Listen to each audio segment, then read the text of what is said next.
The Azanian People's Organization wants to meet with Belinda Magor. Magor is alleged to be behind a voice note calling for black men to be killed and for the removal of black women's uteruses to prevent procreation. In the voice note, a woman is heard saying black men should be banned because they rape and kill, and not pit bulls. Azapo today protested outside what is believed to be her home, and that is where we find Newzroom Afrika Zikhona, Tshona in Boksburg, monitoring developments of those protesters. And so it still has not been established whether this indeed is her residence, Zikhona, but just curious as to what happens when other residents need to move in and out of that area as the picketers are right at the gate.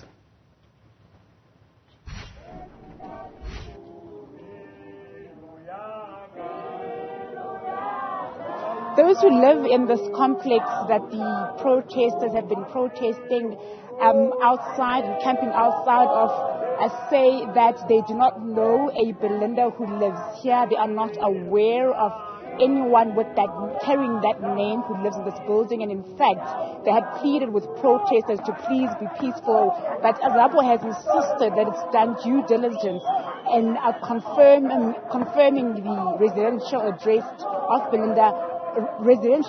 of Belinda Magor. We know that that address was circulating on social media, not only as a residential address, but also her business address. But to give us more details around the arrest in particular is Mark Gilpin, who was part of the team that came out to Boksburg to search for the person believed to be behind that voice note and part of a group that then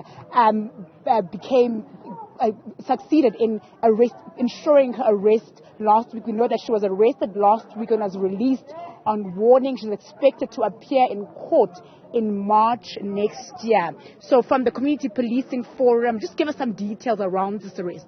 Okay, on Friday we got wind of what had happened in that. So myself and the station commander went to the station. The Premier was there. We had a meeting with the Premier. And what has happened is it's not right.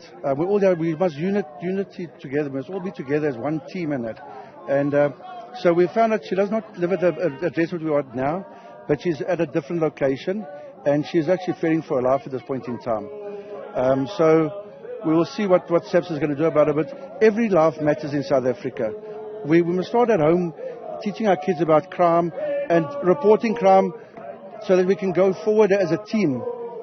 Crime doesn't just attack whites, it attacks the whole broad spectrum. So if we all stand together and hold hands as a team, we will beat this crime in South Africa. You mentioned that she says she fears for her life at the moment. Has she confirmed that it is her voice in that recording that is circulating on social media? Well, ma'am, the problem is we can't confirm it yet because they're going to do proper analysis and she's got to go to court first. So you're innocent till proven guilty. So we don't want to speculate on that yet. Thank you, ma'am. And in as far as anything else, has she reacted to the recording? And as far as you know, she's fearing for her life, yes. And as far as you know, has she responded or reacted to any of the utterances in that recording? No, she hasn't, as far as we know. They warned her, and she's been released on a warning, and she's got to appear next year in court. But people that were residing in a property, since they'd moved out, they also fearing for their lives. Okay, thanks. That's Mark Gilpin, who is the member of the Community Policing Forum here in this area in Boksburg, confirming that this is not the correct address that the protesters are gathering at, but in fact, Belinda Magor is in another area, not in Boksburg, but he, of course, cannot disclose where that area is. But let's just, as you are wrapping up this protest as Azapo, talk to me about how do you feel? Do you feel you achieved the goals that you wanted to achieve by protesting and staging this camping out here today? Oh, absolutely. I think we were able to send a message to Belinda, wherever she is. We were able to send a message to all the racists in South Africa that they are not acceptable, that they are not welcome in our country. I think we have achieved our purpose. And the truth of the matter is maybe it's a blessing that we weren't able to get hold of Belinda. Maybe some of us would be going to prison after that. So maybe it's a good idea that we weren't able to get hold of her physically. What does you mean by maybe some of you will be going to prison? Because the reality of the situation is that Belinda has hurt a number of us. Belinda has hurt us deeply. And more than anything, we want to take Belinda, like we want to help her pack her clothes and take her to the airport.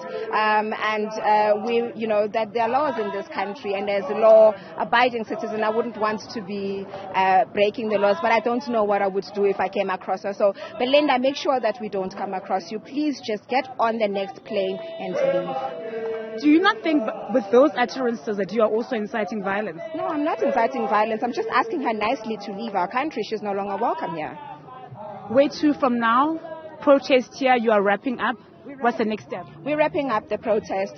We have opened a case also in Krugersdorp where she is inciting violence. We have laid a case against her for inciting violence, for inciting a genocide, for criminal injury. And we are hoping that she will get arrested yet again, because criminal injury is just one aspect of the case that she was charged for. There's two other charges that must be added, and we'd like to have Belinda arrested. Belinda does not belong in the public. Belinda is a violent person, and violence is not necessarily just beating people up. Her words are violent, they are criminal, and she belongs in prison. What are the other two charges you want to have added? It's incitement of violence as well as an incitement of genocide against black people. Thank you so much, ma'am.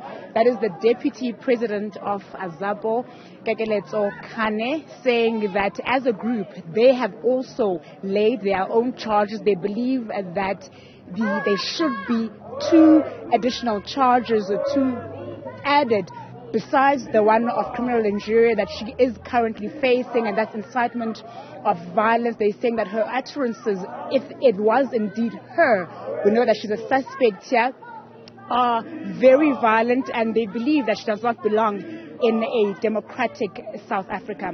But for now, they are wrapping up the protest. They have also said that in March next year, when she does appear before a court, we should expect to see their members protesting outside that court. Zikhona Tshona in Benoni for us this afternoon. Thank you.